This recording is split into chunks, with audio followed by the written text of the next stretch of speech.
Hey, you know that Kodiak that I just fixed? Yeah, it's back. Yeah, it's back. Long, very, very long story to why this thing is back in my shop. And, well, let's get right into it. My name is Dylan, and you are watching Western Farm Garage.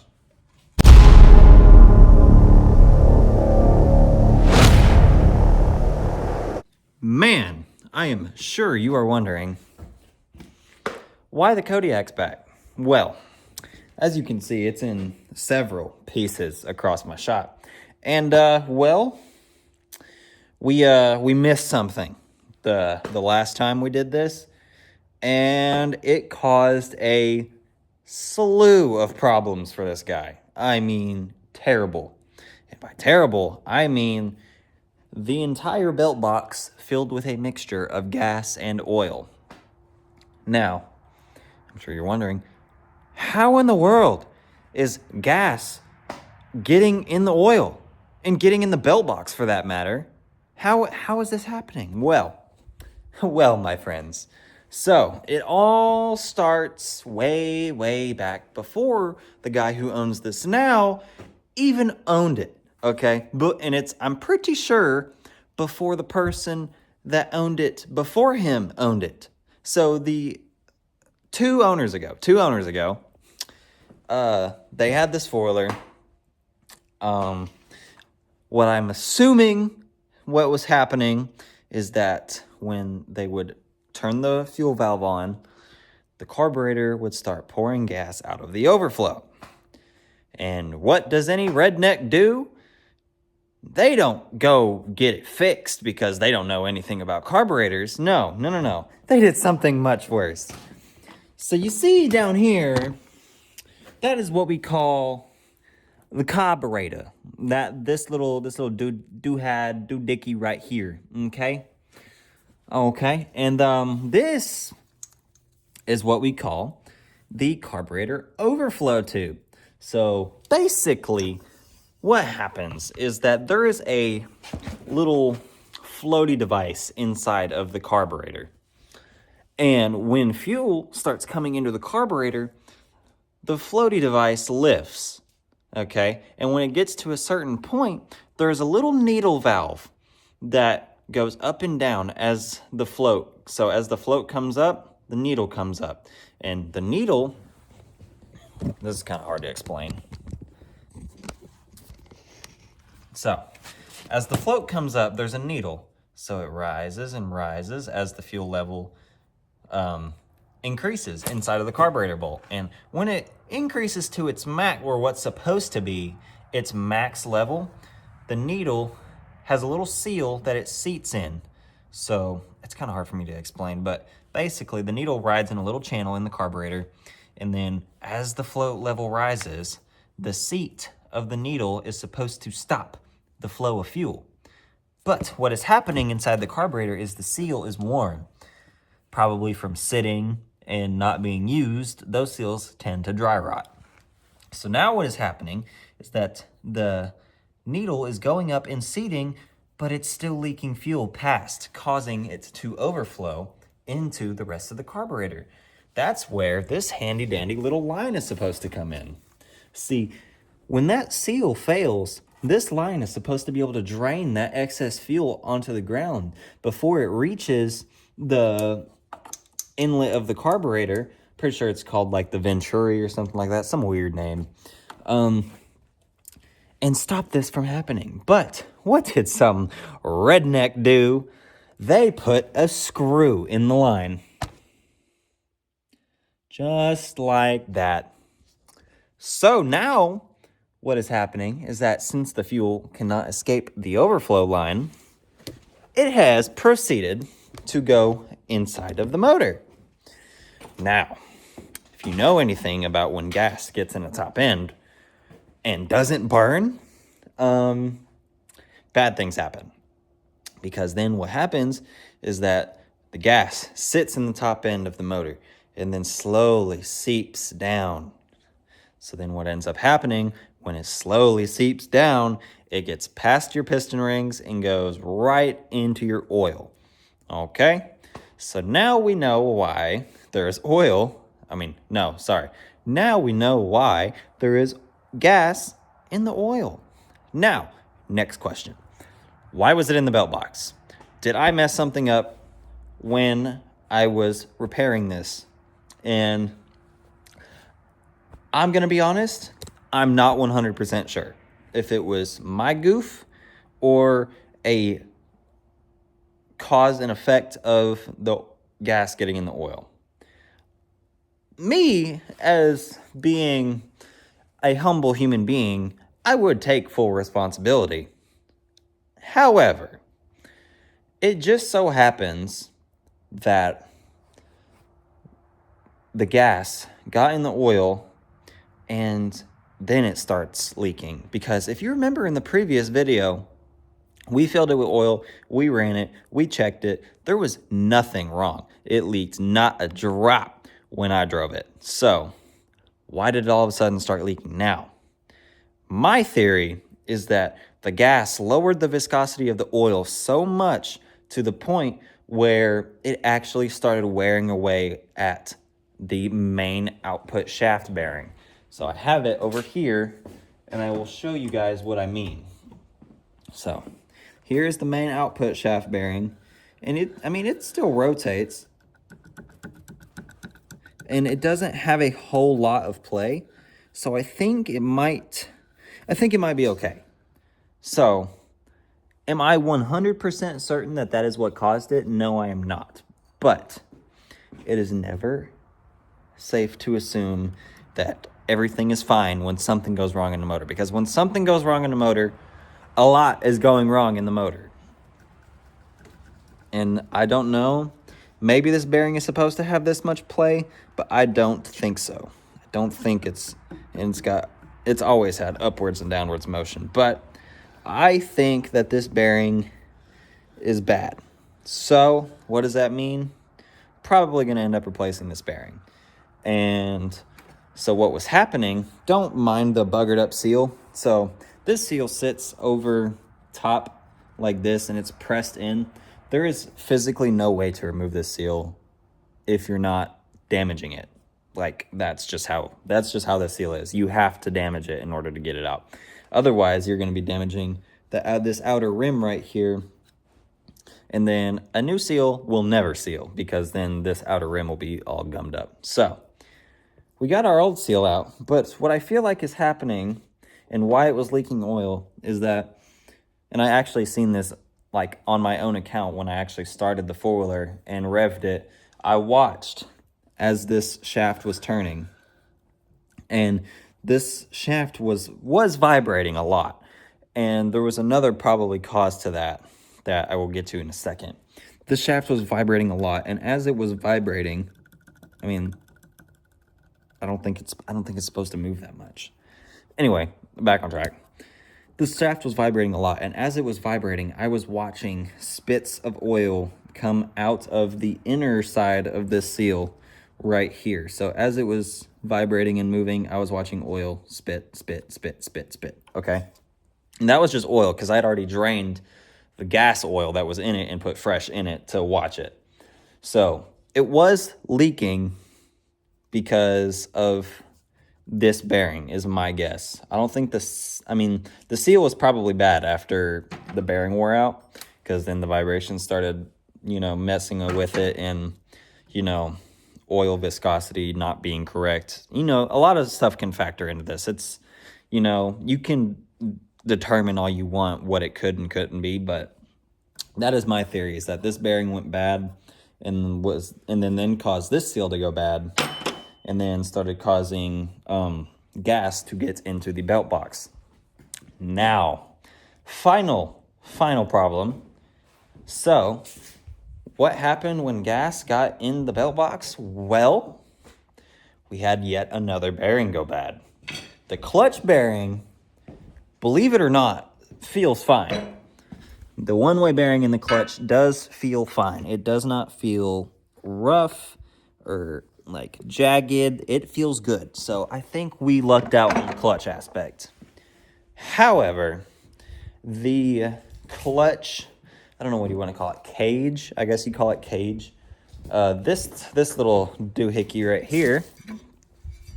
Can't say the same for the bearing that it goes inside here. I mean, just look at the sludge that was in the inside of that bearing. Like just back there, just wearing away at the internal components of the bearing. I think that is what suffered the most damage from all of this and did not help our problems one bit. So, in case you were wondering, if your carburetor is leaking gas out of the overflow line, do not put a screw in it. It will mess your day up. All right? Don't do it. So now, here's what we are left with. We have a four-wheeler back in the shop that needs to be fixed yet again. So, let's stop wasting time and let's get to work. I've got some parts in. I don't have all of the parts in. This is just the oil filter. It came in first. The oil's coming in sometime within the start of the week. I got a 6-pack of the oil for like the same price as if you would buy 3 quarts at a store. So it's pretty good. And we got a new carburetor from A Premium. So it's it's obviously not an OEM carburetor. It's an aftermarket carburetor, but this guy's on a budget, so I'm giving him budget. So we're going to start tearing into this carburetor and taking it off. Also, before I get into tearing off this carburetor, the bearing that was on the clutch cage was so seized onto the output shaft that I literally had to go get a slide hammer from Harbor Freight to get it off because it was so seized on there. I could not get it off. I eventually got it off, so that's a good thing.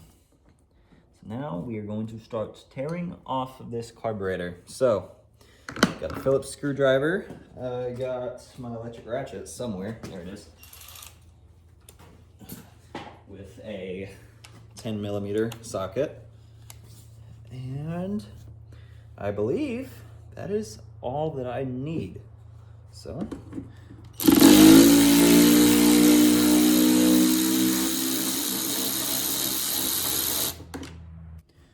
take your Phillips and loosen this boot right here.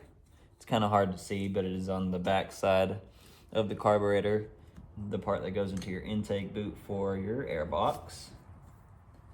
Oh joy, we have a Allen head screw for this hose clamp. I love people. They make me happy. So then now you get to be over here with an Allen wrench and slowly turn 45 degree by 45 degree in order to get this off. And then maybe once I get that out far enough, I can, now I can just twist it. I have just enough room. Okay, so now I have both boots of the carburetor loosened. I might actually have to take this battery out too now I'm thinking about it. I might be able to just lift it out. It's not being held in there by anything. I really want to turn it on its side. Oh, almost lost the tripod. There we go. Nice and out of the way. So now we have free access to the airbox.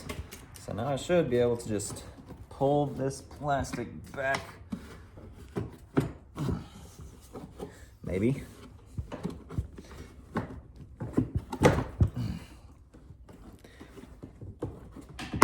Oh, surely that's got to be easier.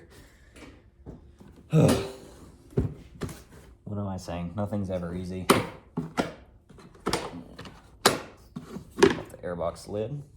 That's a pretty decent looking air filter. I'm surprised the airbox isn't filled with gas. Usually the airbox fills with gas before the motor.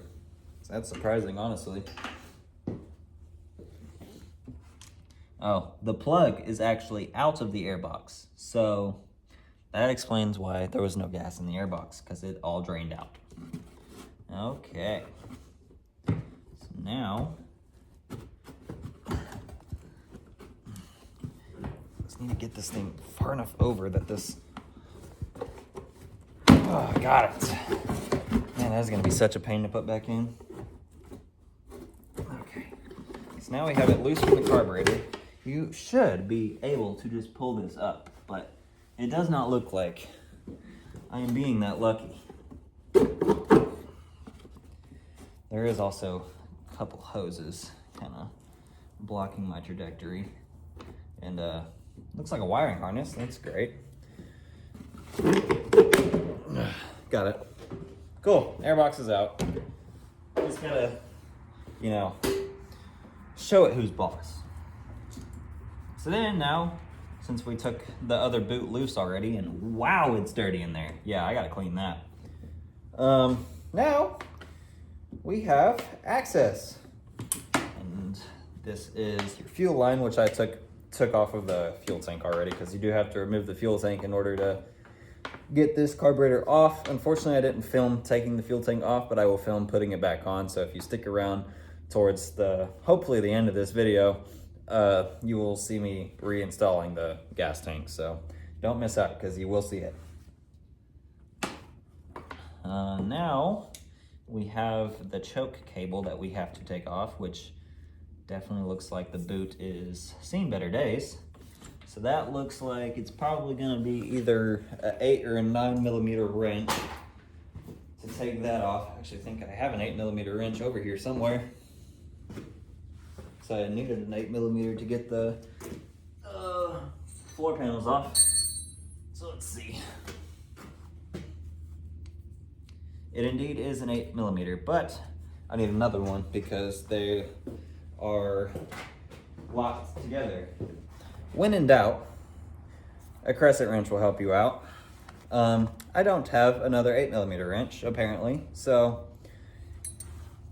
we are going to use a crescent wrench for this elongated bolt for the choke cable.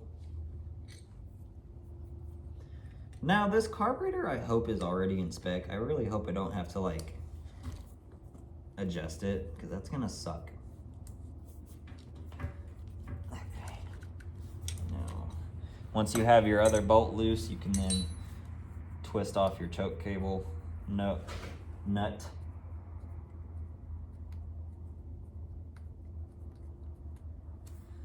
And then it looks like you also have what appears to be a 1/2 inch nut on your actual carburetor itself to take the choke loose. So you just crack that and you should be able to just twist it by hand. I'm not sure how much of this you guys are able to actually see. This is just the best camera angle I could possibly get. Oh my God.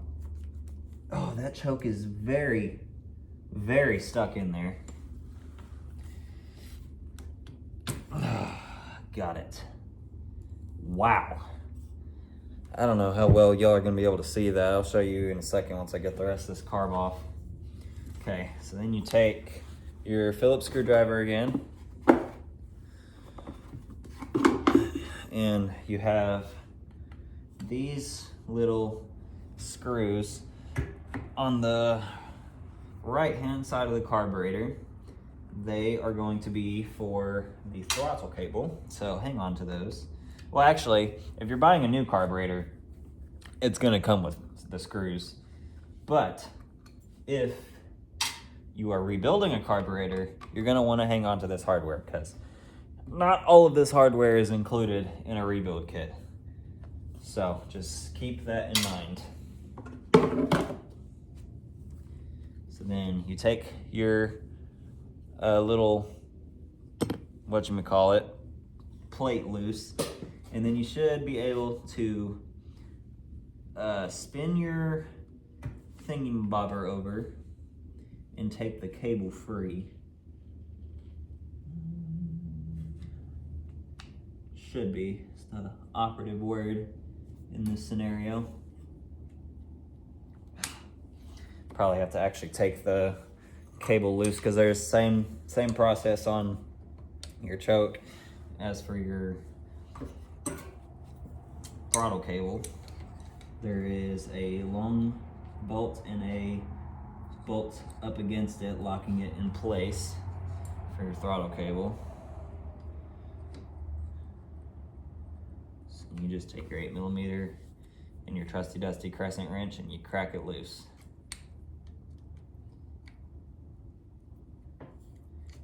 Which, in my case, you seem to be very stuck on there. So keep that in mind as well.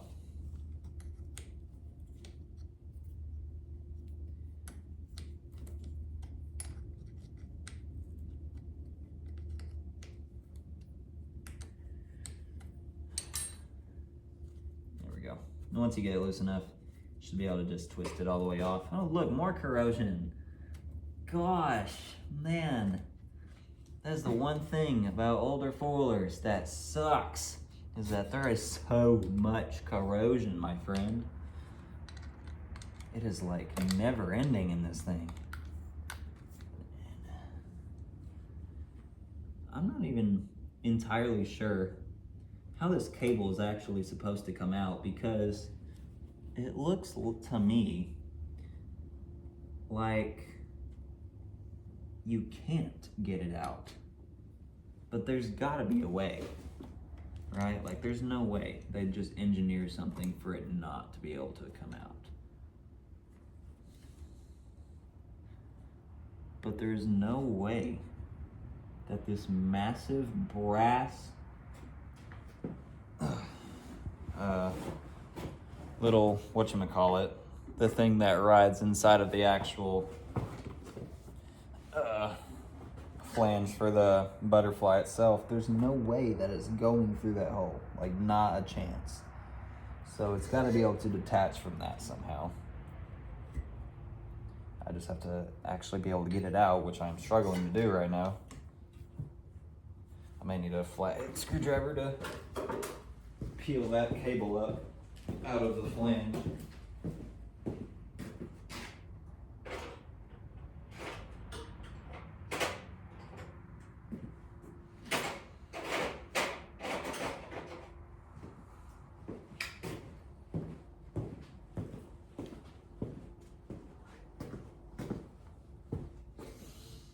Okay, you should be able to just, yeah, once you get that cable out, you should be able to just pull it. Yes, and I was correct. So, take a look. I'll show you. Oh, so this is the little brass fitting that goes around your cable. So, pull the cable out. Oh, I don't know if I'll be able to pull the cable out. Got it out, barely, but I did. So, I really need to be able to zoom in. Let's take you down here for a sec. So this cable right here, this little banjo, or whatever you want to call it, slides in on the cable like this. And now, of course, I have this cable covered up by this little like rubber grommet. So I'm not actually able to show you. I think the kit comes with another one. I don't think you need this grommet anyway. It doesn't really seem to serve a purpose, which my box knife is dull. So get a pair of vice grips or pliers to pull it the rest of the way off. There was vice grips right by my feet, but I didn't see them, so love that. Okay, oh, okay. Kind of just broke it. Didn't really come off like I wanted it to. I would prefer it to come all the way off. There we go. Cool. Okay. So now we have our fully exposed cable with that little tiny flange on the end. So you take your little banjo right here and it slides and locks itself into place. Oh, I can't really see what you're doing. So you take it and it slides into this little fitting on the end of it like that. So then it will then sit inside of your carburetor, which cannot really grab because the camera is now trapping it where it sits. There we go. So that's your flange on your carburetor right there. So the cable goes in the top right here and it loops around, and then this little banjo sits on the inside like that. And once it gets locked into place, you'll be able to, you know, adjust your cable linkage and stuff. So I'm gonna hang on to this little banjo because I'm not sure if it comes in the new kit or not. So just gonna hang on to it for safe measures. But now, once you get that loose, your carburetor is free and very dirty. But we do not need it because we have a new one. So now, once you have that off, you can then do a reverse process and start buttoning stuff back together. However, I'm gonna give it a shot vac and like vacuum some of that out because it's pretty grimy up in there.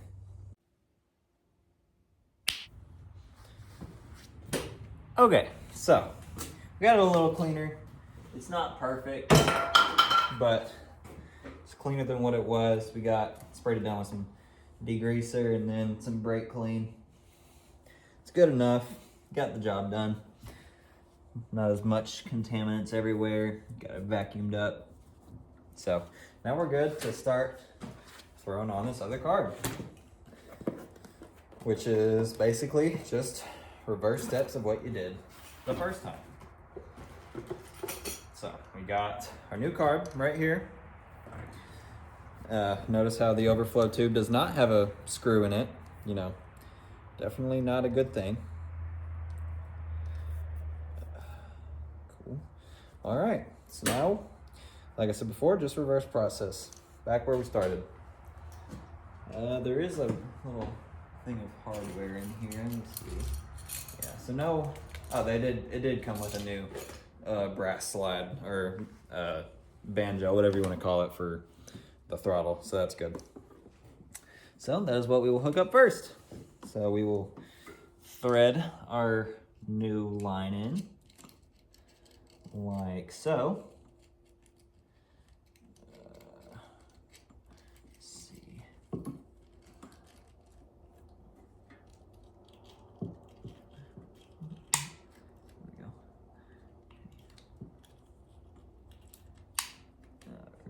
There we go.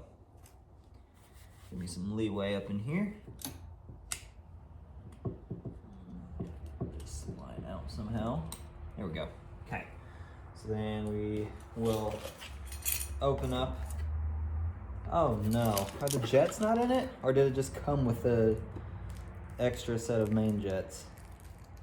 I really hope it came with an extra set of main jets and I don't have to put the main jets in myself. That would be quite stupid. It's got a bag of main jets in there, so let's hope for the best. Let's hope we don't have to rejet this carb because I don't want to tear it back off after I've got it on. Definitely, no, I can't do a test start because kind of have the whole side of the motor taken apart right now, so definitely can't do that.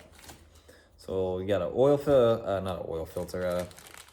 fuel filter, the new cap or plate, whatever, for the throttle cable. It does come with new screws for the throttle cable plate, so that's good. But here is what we are after, our new brass fitting. So we will, like I showed, just throw it on.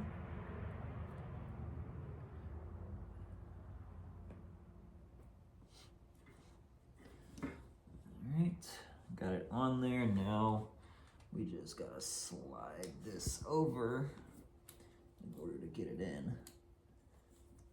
Oh no! May take a couple tries, clearly.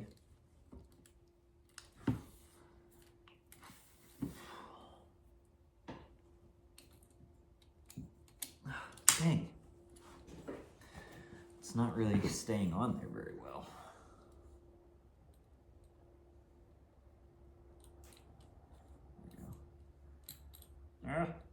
Almost. almost. Man, this thing is being quite the pain.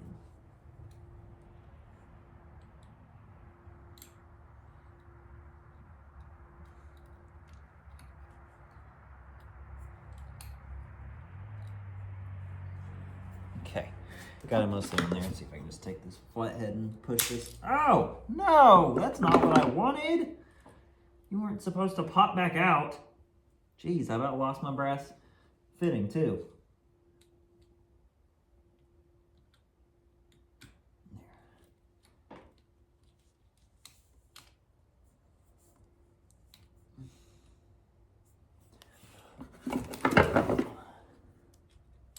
There, okay, got the line in, finally. So then we can tighten up our long bolt, which it actually looks like it's going to thread most of the way down. Cool. Then we take our handy dandy 8mm and crescent again, and we just tighten them up against each other. Like so. So cool, throttle cable's installed. Now, it is on to the choke cable. This thing is probably gonna be a pain, I'm not gonna lie, because, oh, it has a new choke in it, does it not? Is that a new choke?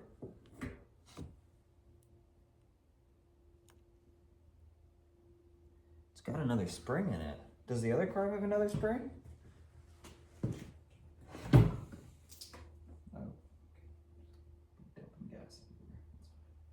Okay, so it does have a new choke. Cool. But it is inside the carb, so we have to get it out, obviously. Unsure how I'm actually gonna do that.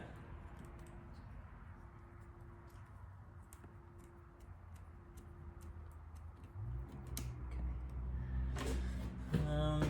Let's see here.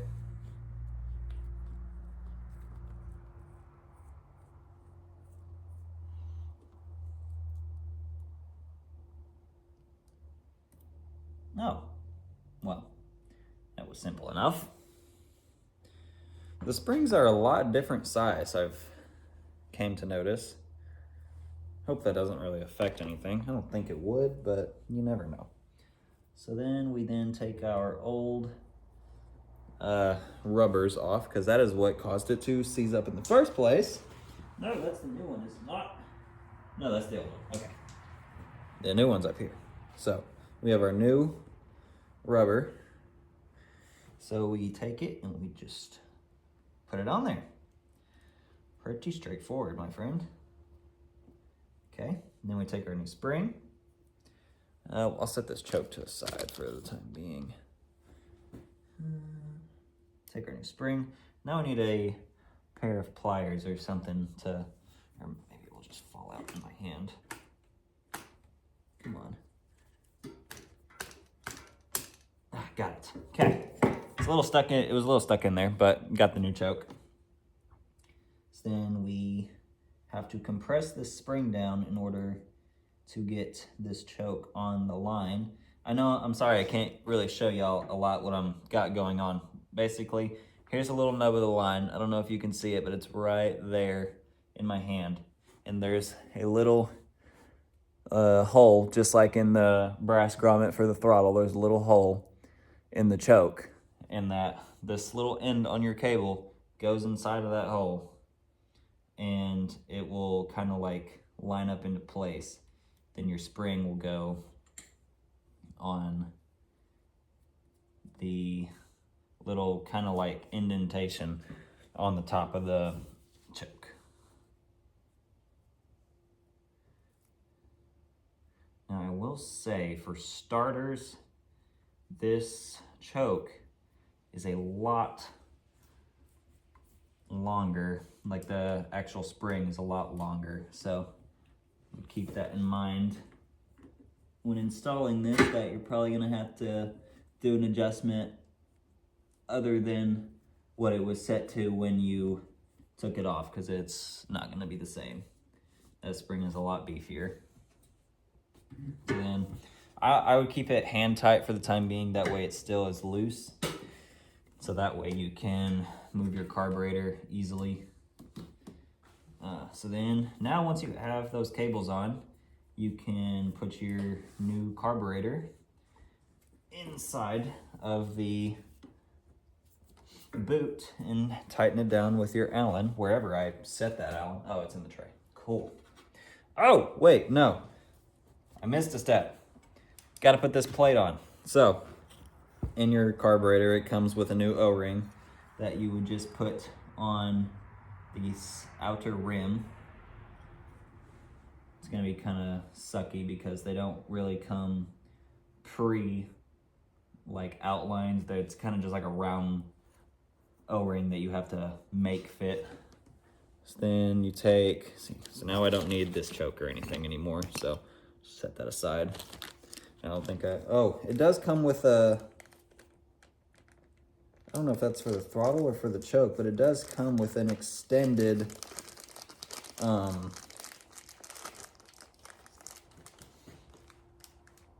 aha! So, okay, I gotta backtrack a second because I did this wrong. So, I will show you guys what I'm talking about in a second. I knew I was weirded out when I seen that. Now I know why.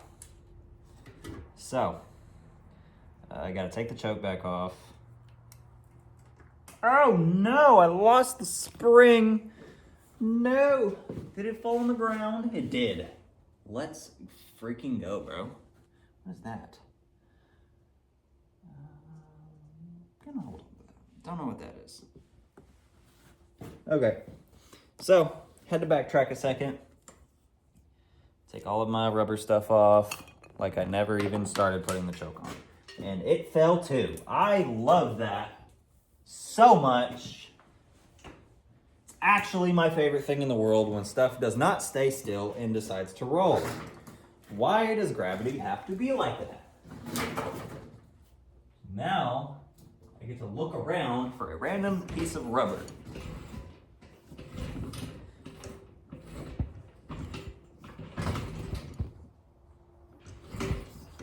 Oh, this is great. I love this. Can't even see where it went. Where did it go? It couldn't have just, it like went into Narnia. It went inside of my jack and I can't find it. Where the heck did it go? I'll try to drop the four-wheeler.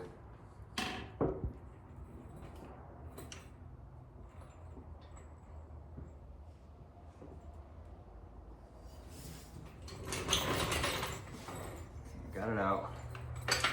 Here, got this stupid piece of rubber.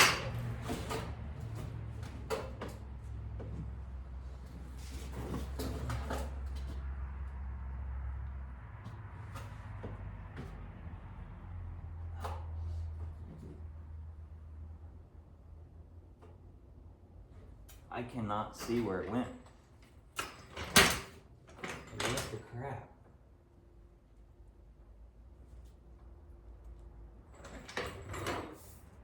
Like, it's actually nowhere to be found. This is so weird. Where did it go?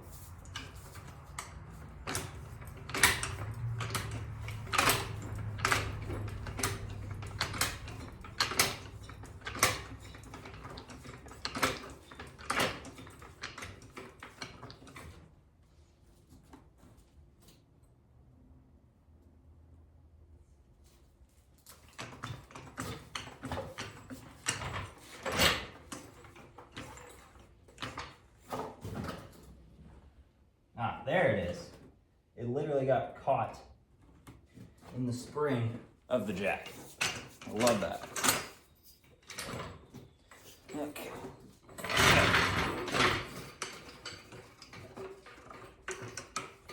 Back to picking up the four-wheeler.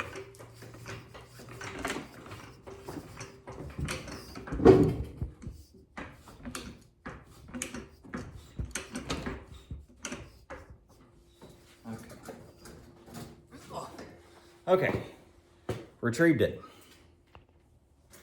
Now, on your factory choke cable, you have this piece, which I was concerned as to why there was what appeared to be an extra piece, and I figured it out. So you can actually take this whole like elbow from your factory carb off because you no longer need it. What you will need is the new one that they just so happen to provide in the kit that I completely disregarded when I started putting the choke on. So take off this stupid piece of nylon. Why is this in here? This makes no sense. Well, I'm not gonna take off the nylon because this one is intact. So I'm gonna leave that nylon alone. But I am gonna see if I can thread it, feed it back in there.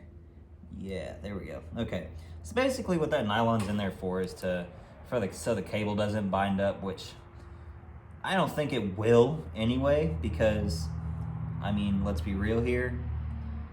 Oh, of course, I missed yet another step. There's a nut inside of this bag that came with your carb that goes on this elbow. I'm trying to rush through this, and this is what messes me up every time, is that I'd rush and then I forget something and then it doesn't work right, and then I'm mad that it didn't work right.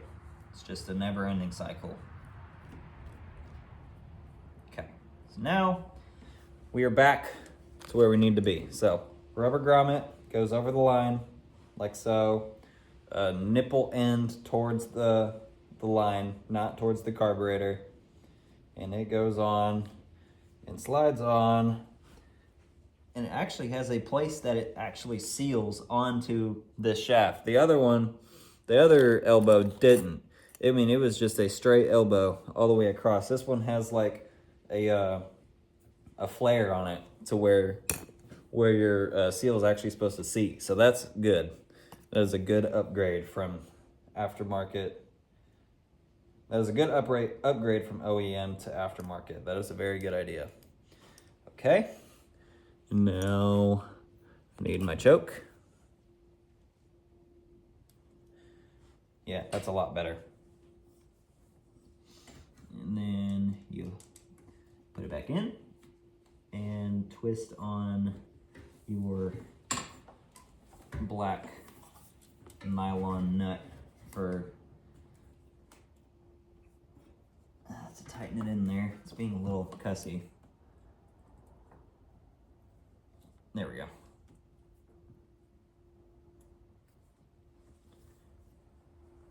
This one is being kind of stubborn. I guess that means it's sealing good.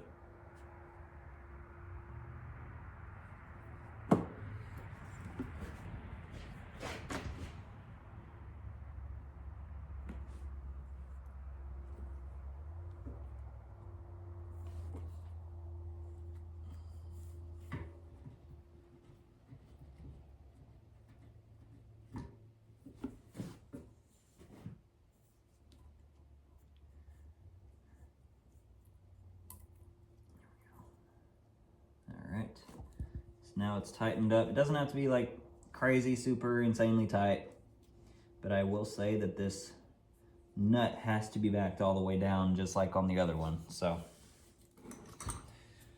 be mindful of that.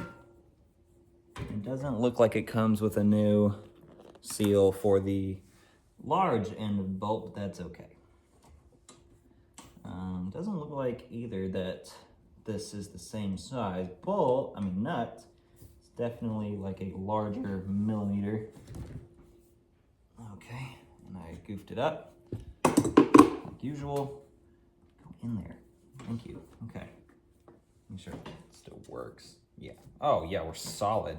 That's nice and that's buttery smooth right there. Oh, come on, stop.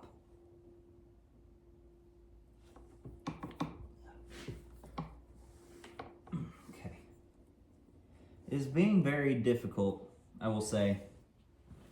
The line isn't really wanting to curvature at the right spot, but once it's on there and strapped securely, I think it'll be okay. It's just being like that because it's so long, so much longer. Your line has to go at a harsher angle to actually be able to make it into the carb. So that's definitely something to be mindful about, because it's gonna try to come back out on you, and you don't want that this to pop back out of the seal, because then you're gonna be in for a world of sucky situations where you're like the original carb and gets dust and contaminants inside your choke. Don't want that. Not a good day. Okay. Oh no.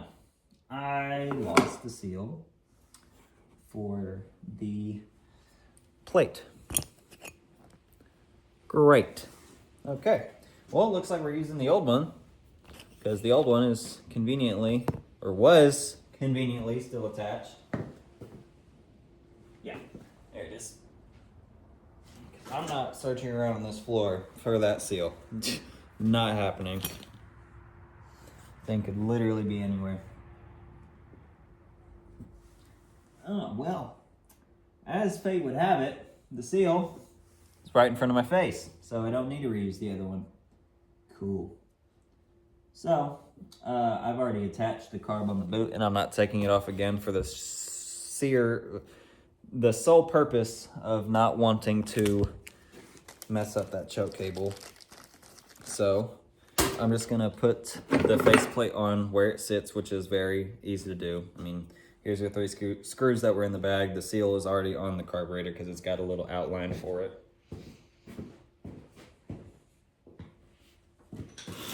This is becoming a very long video just to replace a carburetor.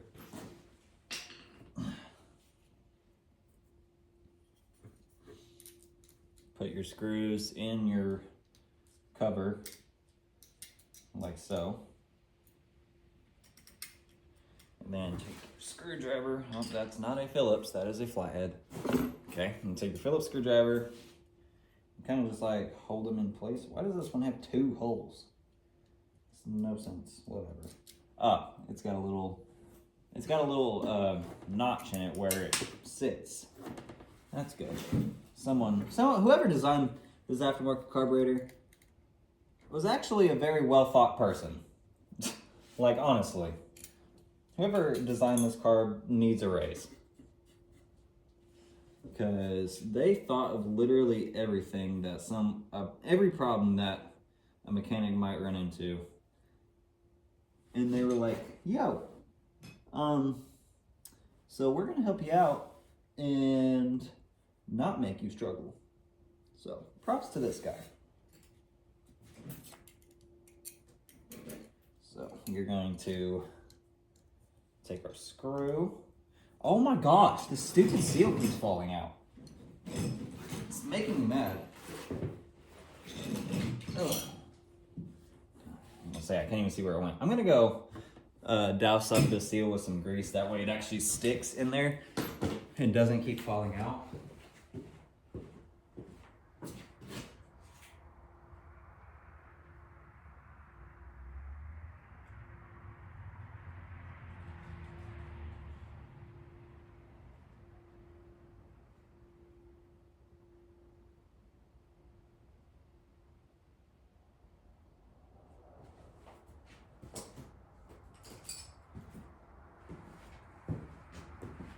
Okay, got my seal lined up with some grease.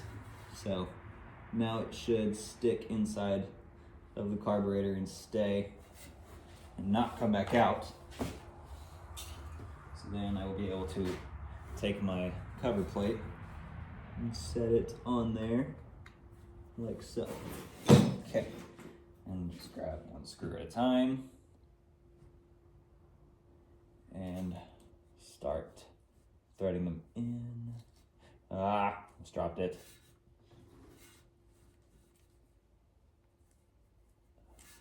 Come on. Oh, that's why it's not lined up.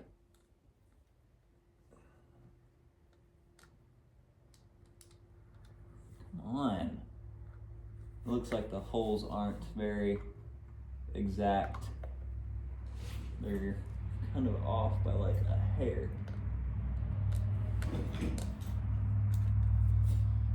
can't get this screw to rotate in because my hands are slippery from grease.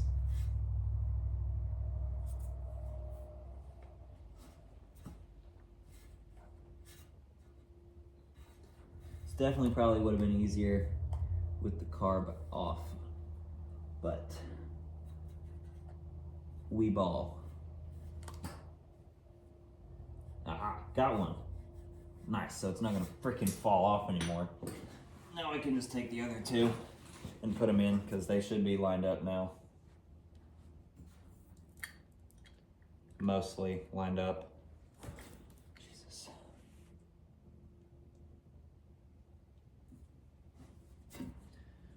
Maybe it'll be easier with the screwdriver.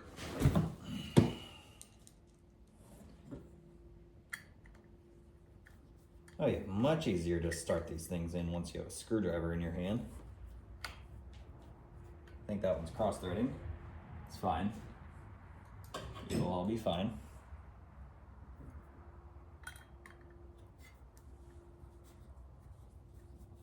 That one's going in like butter.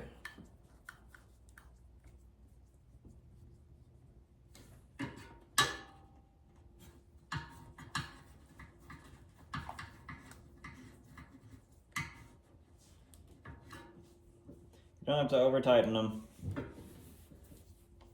Carburetor screws do not have a torque spec. For some of you mechanics out there that like to just wrench down on stuff, carburetor screws do not have a torque spec. Snug them. That is it.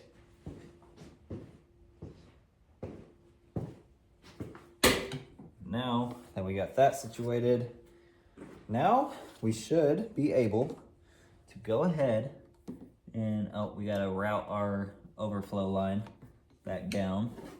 It won't be very hard. Maybe it will be, Jesus. I'm the only person that's gonna be able to manage to struggle at routing a freaking rubber hose. If you ever need a hose routed, don't count on me. Call your other guy. Because I will end up charging way more an hourly just because I can't get this to work. Okay, so now we have the overflow hose ran down. It just runs down by your crankcase. And now we should be able to plop the airbox back in. Hopefully. Oh no! Our little line that goes from the carburetor to the airbox, this little rubber hose is cracked. I don't think I have another one to repair it either. But I think I have heat shrink. So I guess we would put some heat shrink around this hose to just seal it back up. So I'm gonna just do that off camera. I'll show you guys the finished product when I'm done. All right, just put some big pieces of heat shrink on the hose, so it should seal it up pretty well. So just set that aside for now as I try to plop this thing back in here.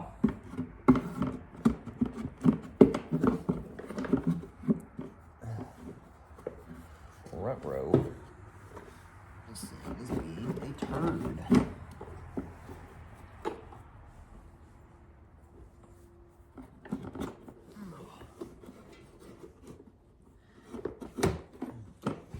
Enough finesse, you will get it. Just gotta have enough.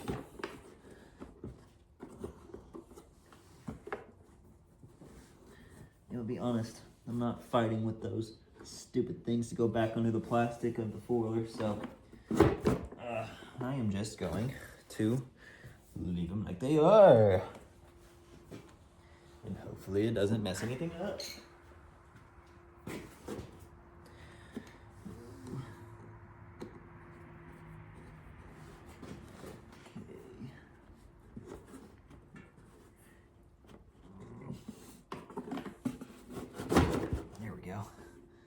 Cool. All right. Oh, no. No. Come on.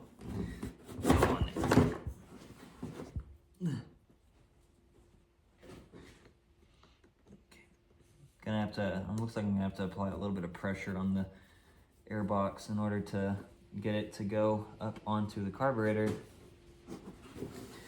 And once I get this seal, oh, well that would explain quite a bit of why it's not going on. It's because it's not fully seated all the way around. I knew something fell off. There we go. Get that out from under there. Now it should slow like no other carburetor you've ever seen. It's gonna be huge. Ow.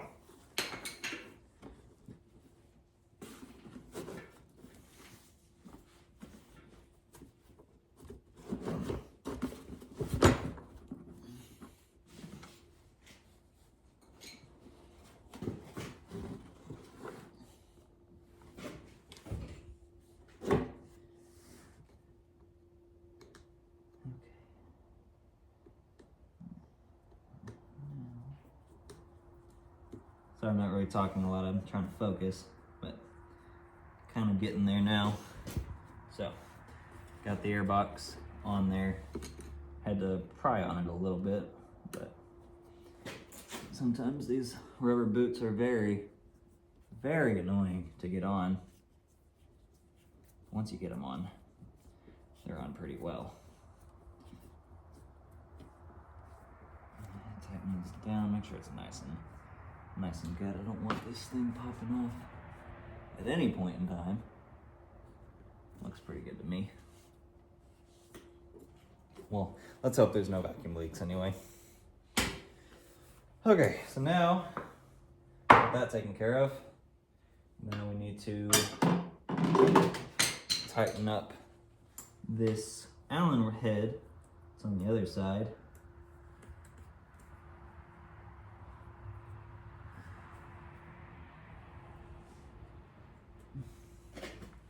And of course, the new choke cable is going to be in the way of me doing that, so looks like we're back to 45-degree turns. So unfortunately, A premium you could use some design tweaks, like actually allowing me to turn my Allen head wrench a full 180 degrees.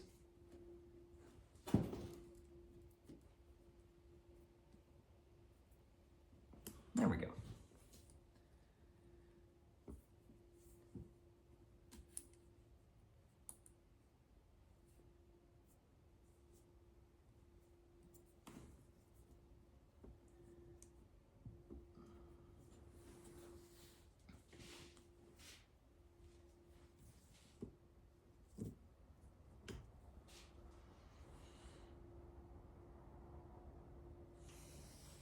Pretty sure this is just a vent line. So I'll run that down. Probably over here if I had to guess. There we go. Like so. Just so it's out of the way. I thought there was like a little clamp that held this in place. Maybe not. I'm just crazy. It's definitely a possibility.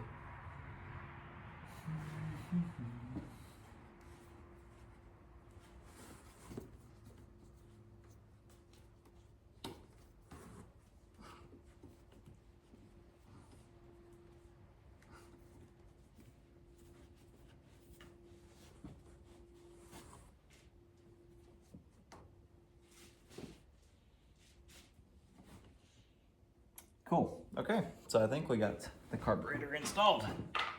Other than this little air vent that I've got to reattach.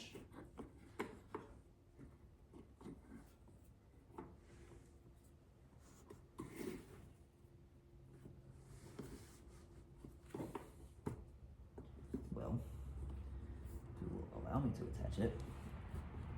There we go. Nice and snug now.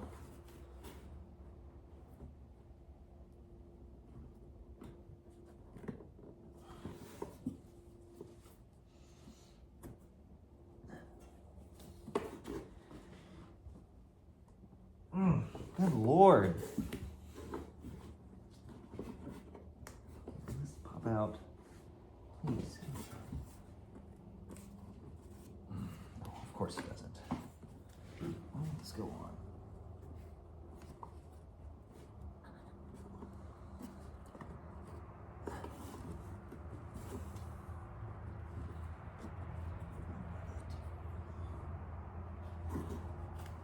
Well, I will say that I'm pretty sure this heat shrink did the trick. So it is making it very difficult to put this thing on.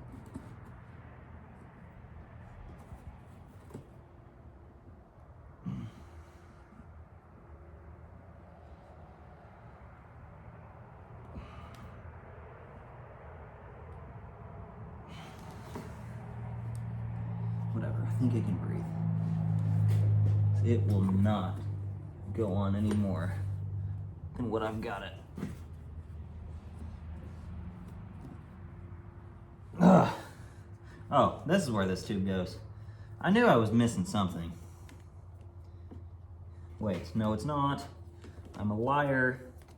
Just disregard what I said.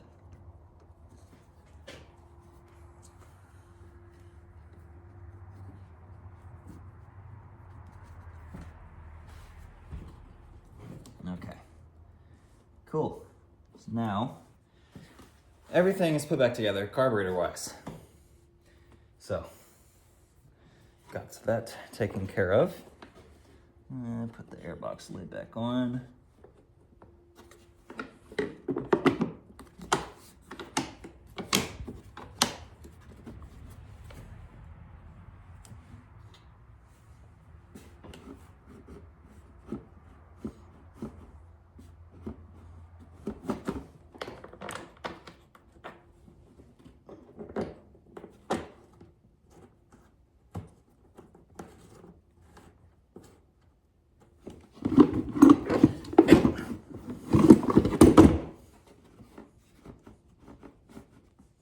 I think since I didn't put this little tab back under here, which I guess I probably could just, man, this freaking plastic, dude.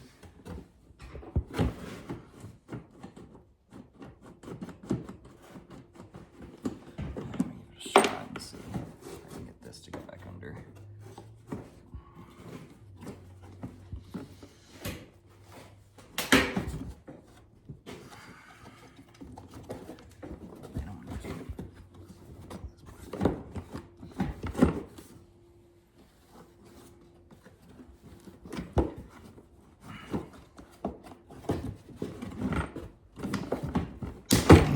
Oh, okay, so that's fine.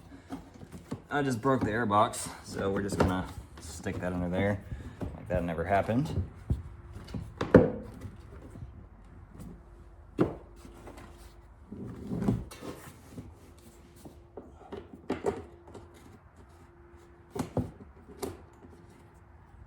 Okay. And then put our 10mm in.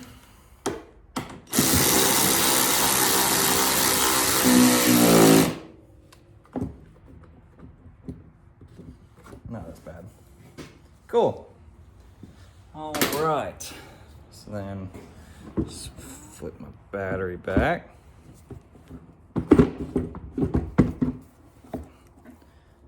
Oh no, stop. All right. Just like that. Yes. Okay. Cool. Battery's back. So, carburetor is installed. Unfortunately, that's all I really have to be able to do right now because none of the other parts have came in yet. But once I get them in, I will pick you guys back up because we still have quite a bit more to do. We have, still have to get the other bearing for this. The seal is on its way. The oil's on its way. The bearing for that, it's on its way. So I will pick you guys back up when more of these parts come in. All right, you guys, I'm back. It's about like 2 weeks later. Took like 2 weeks for the part for the clutch cage to come in for the new bearing. So we finally got it in. So it is a whopping 30 degrees outside right now, so I am a little cold to say the least. But here is the new bearing for the cage. Here is our new seal for the outer shaft of the clutch. So you're gonna install that first and hopefully get it put back on the four-wheeler. My goal is to have the four-wheeler put back together today, but we'll see how that goes. So clutch is, the seal's fairly straightforward. You just press it on there as much as you can get it, and then just take like a little dull punch, something that's not gonna leave a mark in it. I'm gonna use this one, just any punch works, and just go around the edge of it. Or you can take a socket. I'm gonna have to stack sockets, but take a socket or two. Maybe, see if I can find a taller socket. There we go. That one doesn't go over the shaft, okay.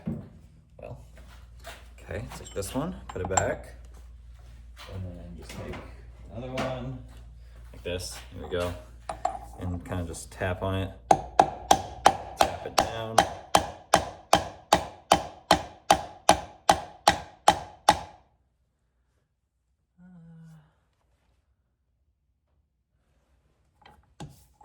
Okay. It doesn't go down very far, so keep that in mind when you're installing it. It only goes down a little bit. It doesn't go down the whole way. It basically has to be level with, almost basically flush with this, and it looks pretty good actually.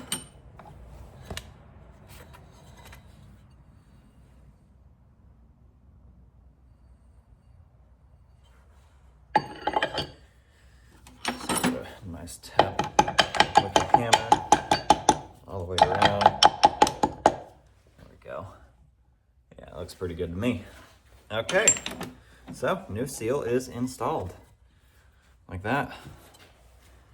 See, it's flush, all like almost flush. It's got a little bit of a lip over it, but that's what you want right there. So now we have that on. Now we can clean it up and slap it back on the four-wheeler and get all this oil off of here. So I'm going to go put it back on the four-wheeler. I will pick you guys up when we are over there. All right, so we got it put back on there now.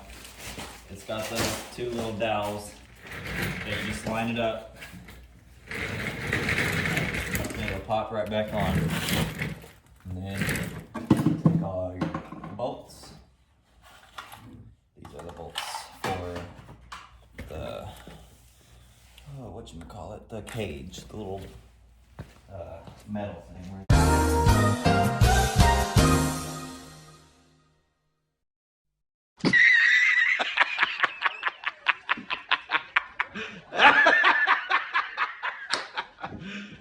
You serious? All right, so now we have to clean out the bearing on this thing, and it is pretty rough to say the least. I know you can't really see it, but here we go. There's a lot of crud up in there, so I'm just gonna take a little bit of WD-40, some WD-40 in there, then sit up there. Hello there. Gonna work on that stuff. So now sprayed some WD-40 in there, then wiping it out with a shop rag. That seems to be getting it pretty well.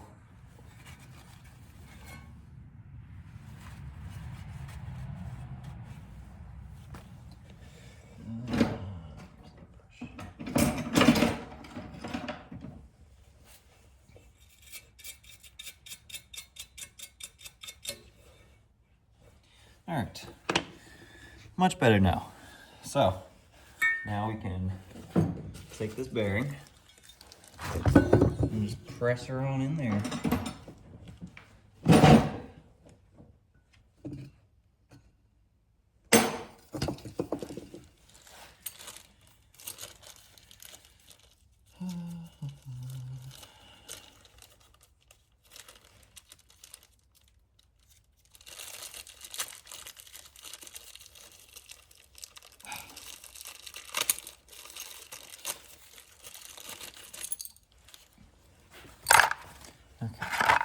Here's our new bearing.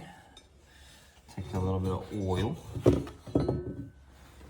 Get some out of here. There's not a whole lot left.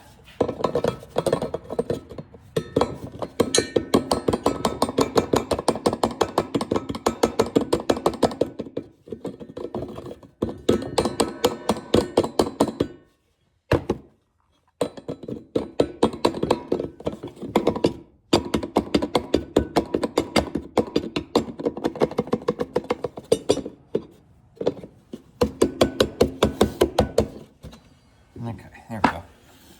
I know y'all can't really see what I'm doing, I'm sorry. So, got some oil in there. Just kind of work it around the outer edge of that. Put it around the outer edge of the bearing, like that. And then now, kind of just, oh, I have that way off. Kind of just set the bearing in there, about as straight as you'll get it. And then find you a socket of the same size. That would be maybe one size bigger. Yeah, even that's a little small. Go up one more.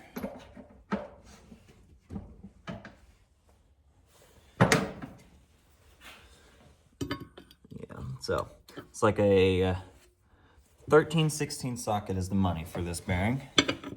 So now we just take that and our hammer, preferably a death blow, causes less vibration. And then you just press that sucker in there. There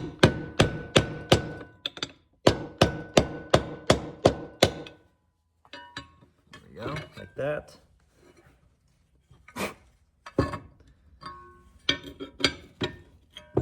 And this bearing came with a seal, but I don't see why it needs one. Wherever the seal went now, I literally dumped the entire bag out in here. It's not there.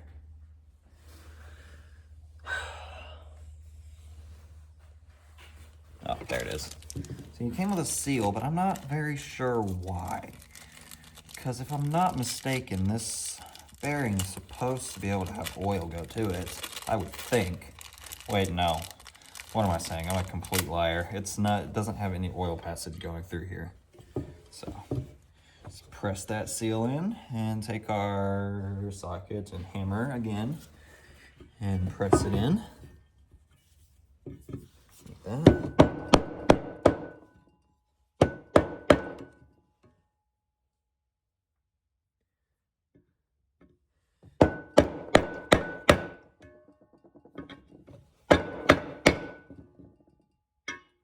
Like that.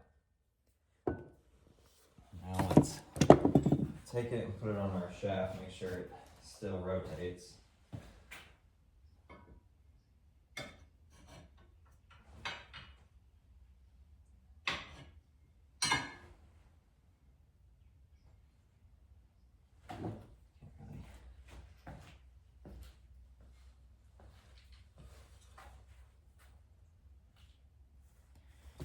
Let's see. Nope. I don't know if I have something that's the same diameter that I can put in there and see if the bearing still rotates.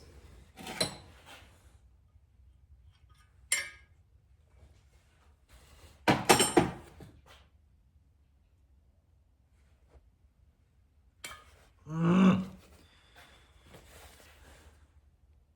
think I actually pressed it down too far. I don't want that, so I'm gonna have to see if I can pry that back up.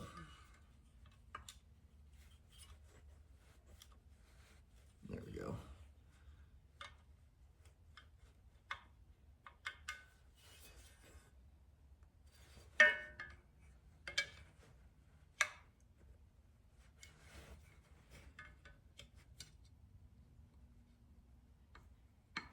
There we go.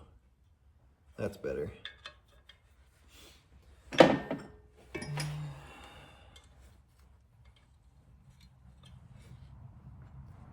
Yeah, looks good now. Basically, the bearing seal needs to be flush. Does not need to be down that far. But the bearing's down that far. But I don't know, to be honest, I really don't. I mean, the seal can go down that far, so I don't see why. I don't see why it would cause an issue. Maybe it doesn't go down that far. I don't know. The bearing's down that far, so I think it's kind of counterproductive if the seal's this high, but the bearing's all the way down there. So my whole basis is that this little clip goes over it, like so.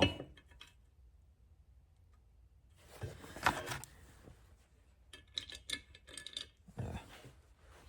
My hands are so cold. I'm gonna have to go in here in a second, warm up.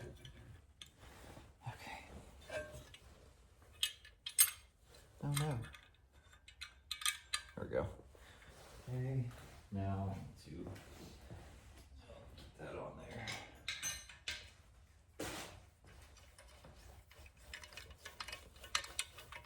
And in the event that this thing does the same thing it did to me before and not want to loosen, I'm only gonna leave this thing snug.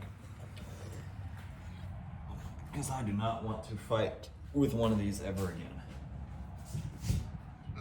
Ugh.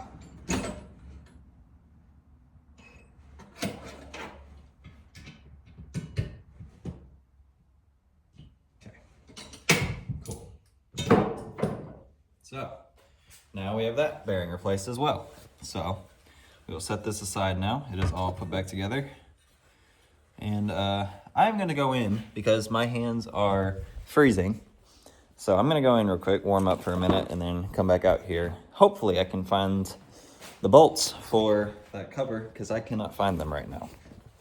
Whoops. What's up, guys? I'm back. It's like a week later. Ooh, got some, what is that? I got grease in my ear. Ew. Anyway, you'll see why that's in my ear in a second. I am very congested right now. So if I sound like I'm dying, that's probably why. But so we ended up, I didn't film this just because I was trying to hurry up and get it done. I mean, this four-wheeler's been sitting here for probably a good month and a half now. Just waiting on parts to come in, you know, is what it is. But we fast forward a little bit. So we ended up finding the bolts for the clutch housing. They're just normal 5/16 machine thread bolts. They torque down to like 7 foot-pounds. Like, it's not a lot at all. And then we got this little belt guide bracket right here on with all these 10 millimeters. I think it's like 1, 2, 3, 4, 5 10 millimeters. And then we got the secondary on, and I got the primary put back on, and I got the cage put on. And I'll show you guys a trick to do that here in a minute, because obviously, as you can see, the primary is no longer on there. I will show you guys why in a minute. I will show you guys actually a trick that I found that makes it very easy to get that cage on and off. Because if you do not already know, the bearing that is in the cage is like right there. The bearing that's in the cage likes to get stuck onto the shaft. I might actually take some sandpaper and see if I can sand that down just a little bit, or just service it up. That way this bearing doesn't keep sticking to it. But this bearing right here loves to get stuck on that shaft. So what I found easiest is when this thing is on here, you know, like this. Oh, so it sits on here right like this, pretty much. And when the clutch is here, there is just enough room, if you can see down in there. See that? See this? Oh, 5/16 nut right here? That's what retains the bearing. So in the event that your bearing gets stuck onto the shaft, you take off that little bolt, and it releases the retainer washer. And then, so when you start taking like a slide hammer or whatever you're using to take it off, if the bearing is stuck to the shaft, the bearing will still be able to come out of the actual cage that goes over it. And then you can just take your slide bearing later and slide that bearing off too. So just a little trick for you. I will show you how to actually, a trick that I learned while doing this build on how to get the cage back on there that saves you a crap load of time than having to sit there and align the dowel pins, and just, it's awful. But anyway, now, the reason why I have grease on my ear and why the primary clutch is off is because when I took it for the test drive, when I had it all put back together, belt box on, only thing I didn't have on was the footboards. Took it for a drive. It was going good. I mean, it was running like a top, all right? Had to actually adjust the fuel mixture screw on the carburetor because it was running pretty lean on about quarter throttle. It was running a little lean, so I opened it up a little bit more. Now she runs pretty good. But when I got all said and done, was done riding, as you can see, it's a little muddy because we've been getting nonstop rain here for the last week and a half. Pulled it back in the shop, pulled it in right here through the doors, and then went to hit the brake to stop, and it stalled. I'm like, oh, okay. So I put it in neutral, started back up, ran fine. Put it in gear, dun, dun, dun, dun, dun, died. I'm like, oh, okay, I see what's going on. So basically, if you don't know, these Yamahas have a CVT clutch, which is a constant velocity clutch. And this little mechanism in here slides back and forth, and this is what controls your, like, this part of the clutch sliding back and forth. Okay, so if this thing does not have free passage all the way up and down these slides right here on the side, if it does not have free passage, it will get stuck, and you will get a stuck clutch. Now, this is clean. This is post-cleaning process of this clutch.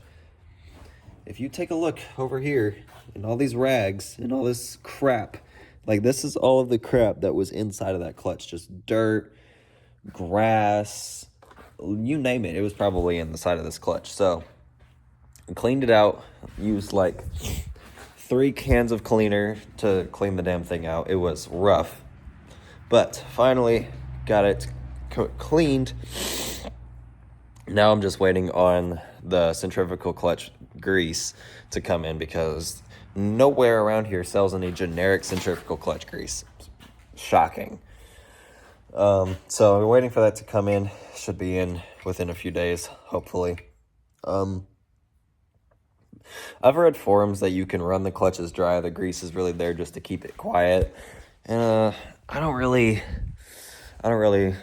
agree with that because, I mean, granted, they could just be absolutely correct, and I have no clue what I'm talking about, but I don't agree with that because if you just think of a clutch, picture a clutch in your head, all of the stress from the belt and the motor and the turning and the friction that's in there, I just don't see how it helps the longevity at all of this part to keep it dry. It definitely needs grease. So I ordered some grease, even though forums say otherwise that you don't need it. I still think it's better. So got the grease on order, but that is where we're at now. So when I get the grease in, I will show you guys how to put the clutch back on, put everything back together, and keep our fingers crossed that this thing is done. So I will pick you guys back up when I have the grease in. All right, guys, it's about, I'd say, another week later.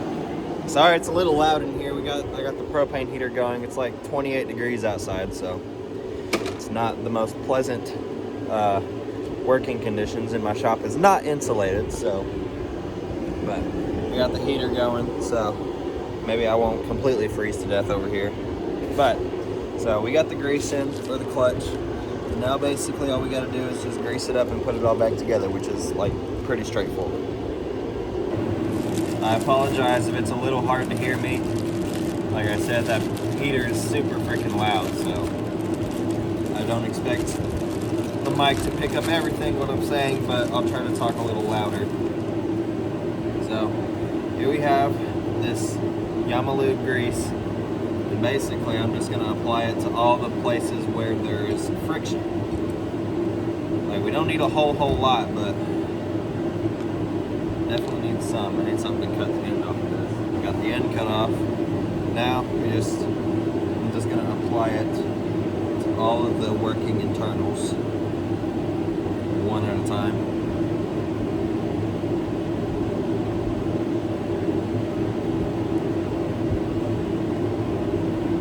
There's a little, it helped, there's also a little thingy too, I just seen that. There we go. Okay, now we can apply it to all the working internals.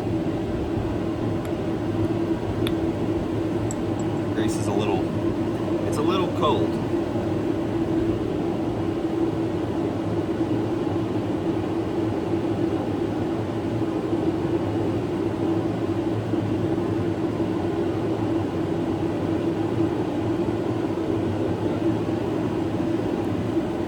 Stuck in front of the heater to kind of heat up the grease a little bit, make it easier to work with. You don't need a lot, just like a little dollop in there. There you go. Get it in there, work it in. Throw it back in.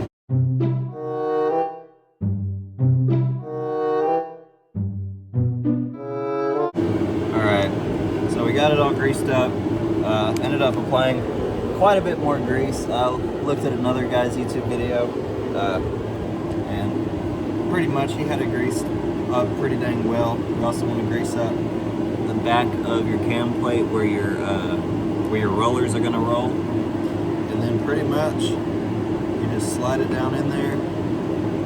It should be nice and free, like so. That's good. Okay. Now it's time to put the grease plate back on, and for that it just takes this O-ring right here, it goes around the edge,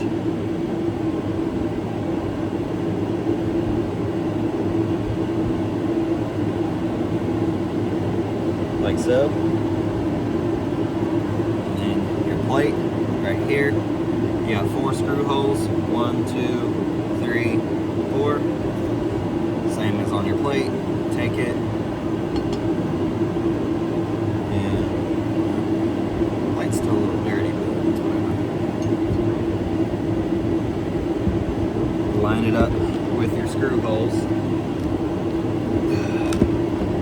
Sometimes you really got to play with it because it wasn't easy to get off, so I don't imagine it's going to be pretty easy to get on either.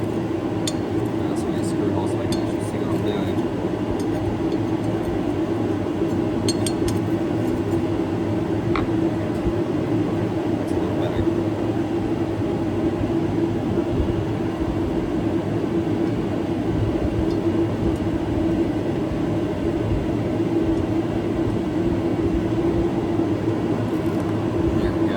Press it in there, and then you should be able, it's being a little cussy, take you like a little pick or something, and you should be able to press it into one of those screw holes and rotate this to where you need it. Once you have it closely lined up, then you just take your 4 Phillips head screws,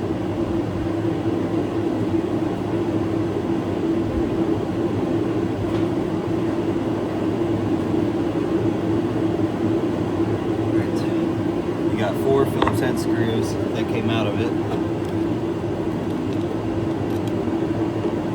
Right here. With a copper washer. So you got your Phillips head screw and a copper washer. Goes over it like so. And you just drop them down in there and thread the puppies in. If you can. Sometimes they're a little hard to deal with. Okay, got 1 started.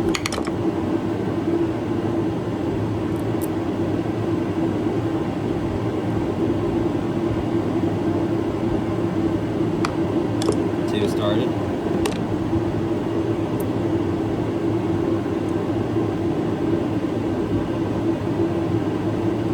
3 started.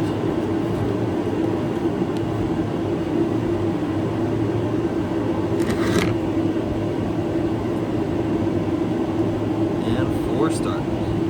Wait. Okay, and 4 started.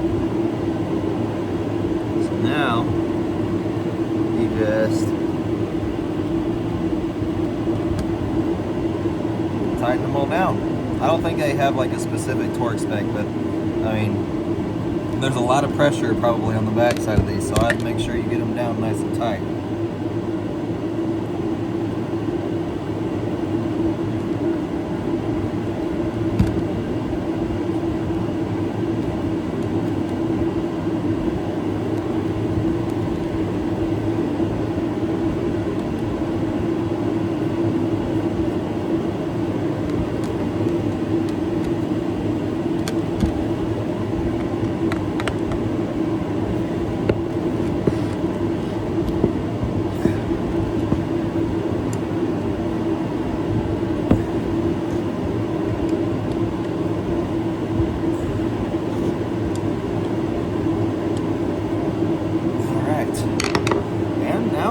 Clutch is put back together. And now finally what you want to do is always make sure, first of all, if you don't have this plate on, if you haven't got this plate on yet, so this plate is kind of what retains everything together, but if you're moving this clutch around like this, be sure you have a hold on your cam plate right here, because if you don't, your rollers could potentially come loose on the inside. And you will know immediately when you get it back on your foiler that something is not right. So just keep that in mind. Now what I'm going to do is I'm just going to take a bit of grease,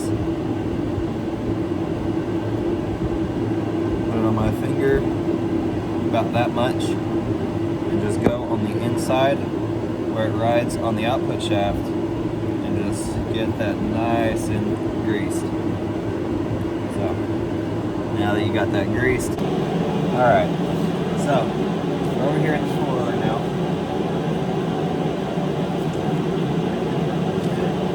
So, here's the clutch.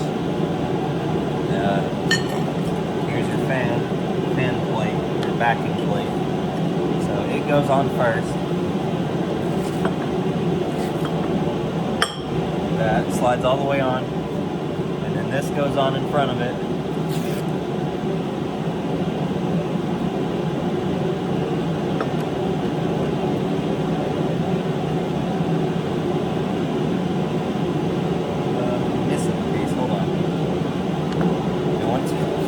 Once you have this on, you have your roller bearing, which goes on over it like that. And then you take your fry bearing,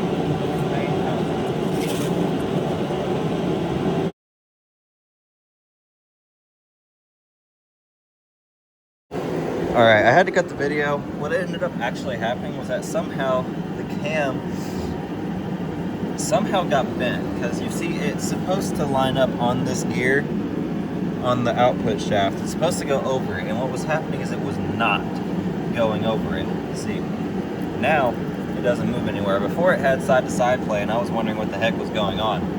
It's because it did not go over this and I didn't realize it. Somehow or some way or another this got bent. So what I had to do is I just put it in my hydraulic press and pressed it back straight, and now it went straight on. So I'm not sure what happened, but now we're back in business. Well, I was trying to put my phone back on the tripod and the tripod broke. So I guess we're just gonna have to wing it now. So basically, once you have that washer on there and you have your clutch on, you just run your nut down on there like so.